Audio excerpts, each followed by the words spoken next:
بسم اللہ الرحمن الرحیم۔ کیا زمین ہمیشہ سے ہے؟ کیا زمین ہمیشہ رہے گی؟ یہ سوال اہم ہے، اس لیے کہ ہماری پیدائش اسی زمین پر ہوئی، ہم اسی زمین پر رہتے ہیں اور ہمارے آباء و اجداد بھی یہیں دفن ہیں۔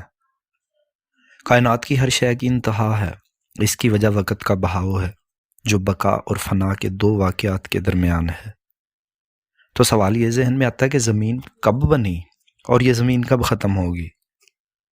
پچھلے 400 سال سے سائنسدان زمین کی عمر کے تعین کے مختلف طریقوں پر غور کرتے رہے ہیں۔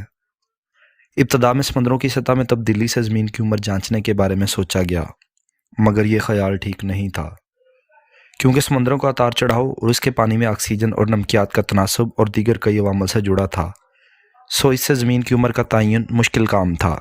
19ویں اور 20ویں صدی میں ایٹم پر تحقیق شروع ہوئی، مختلف عناصر میں ریڈیو ایکٹیویٹی دریافت ہوئی، مثلاً آئسوٹوپس وغیرہ۔ آئسوٹوپس دراصل مختلف ایٹم کے عناصر میں کچھ اضافی نیوٹرانز ہوتے ہیں، انہیں ان عناصر کے آئسوٹوپس کہا جاتا ہے۔ کسی شے میں مثال کے طور پر چٹانوں میں کچھ خاص عناصر جیسا کہ یورینیم کے نارمل آئٹم اور ان کے آئسوٹوپس کے تناسب سے یہ اندازہ لگایا جا سکتا ہے کہ وہ چٹان کتنی پرانی ہے۔ یہ اس وجہ سے ہے کہ آئسوٹوپس وقت کے ساتھ تبدیل ہوتے رہتے ہیں، ٹوٹتے رہتے ہیں اور ٹوٹ پھوٹ کر دوسرے عناصر میں تبدیل ہو جاتے ہیں۔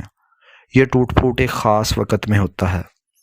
سائنسدان یہ دیکھتے ہیں کہ چٹانوں میں موجود مختلف عناصر کے آئسوٹوپس کی تعداد کتنے وقت میں آدھی رہ جاتی ہے، اسے ہاف لائف کہا جاتا ہے۔ اس طریقہ کار کو ریڈیو میٹرک ڈینٹنگ کہا جاتا ہے۔ یہ طریقہ کار آج کی سائنس کا مستند طریقہ ہے جس سے ہم کسی بھی پرانی چیز کی عمر کا تعین کر سکتے ہیں۔ تو سائنسدانوں نے زمین پر موجود پرانی چٹانوں کی ریڈیو میٹرک ڈینٹنگ سے اندازہ لگایا کہ یہ کتنی پرانی ہے۔ تاہم اس میں بھی ایک مسئلہ تھا، زمین پر چٹانوں کی ساخت اربوں سال میں ٹیکٹونک پلیٹس اور دیگر عوامل کے باعث تبدیل ہوتی رہتی ہے، لہٰذا سب سے پرانی چٹان بھی ان عوامل سے تبدیل ہو چکی ہوگی۔ تو پھر ہم کیسے زمین کی سب سے پرانی چٹان جو تبدیل نہ ہوئی ہو اس کا تجزیہ کر سکتے ہیں، اور ایسی چٹان ہم کہاں سے لا سکتے ہیں؟ تو اس کا جواب ہے نظام شمسی کی دیگر جگہوں سے، جیسا کہ چاند اور شہابیوں سے۔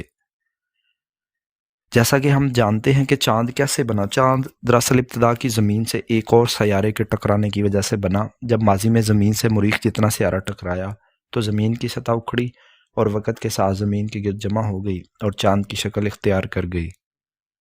اس طرح ٹکراؤ سے نظام شمسی میں کئی چھوٹے چھوٹے ٹکڑے شہابیوں کی صورت میں بھی بکھرے۔ تو ان شہابیوں اور چٹانوں کی ریڈیو میٹرک ڈینٹنگ کے عمل کے تحت ہم یہ بتا سکتے ہیں کہ زمین کتنی پرانی ہے۔ اب تک کے اندازوں کے مطابق زمین تقریباً 4.5 ارب سال پہلے وجود میں آئی، مگر اس میں 5 کروڑ سال کی کمی یا زیادتی ہو سکتی ہے۔ مستقبل میں سائنسی طریقوں میں جدت کے باعث ہم شاید اس سے بھی بہتر اندازہ لگا سکیں کہ زمین کی عمر کتنی ہے، مگر ایک بات اہم ہے کہ انسان ہمیشہ اپنے پاس موجود علم کو استعمال میں لا کر صرف اندازہ ہی لگا سکتا ہے، باقی حتمی علم صرف اللہ تعالیٰ کے پاس ہے۔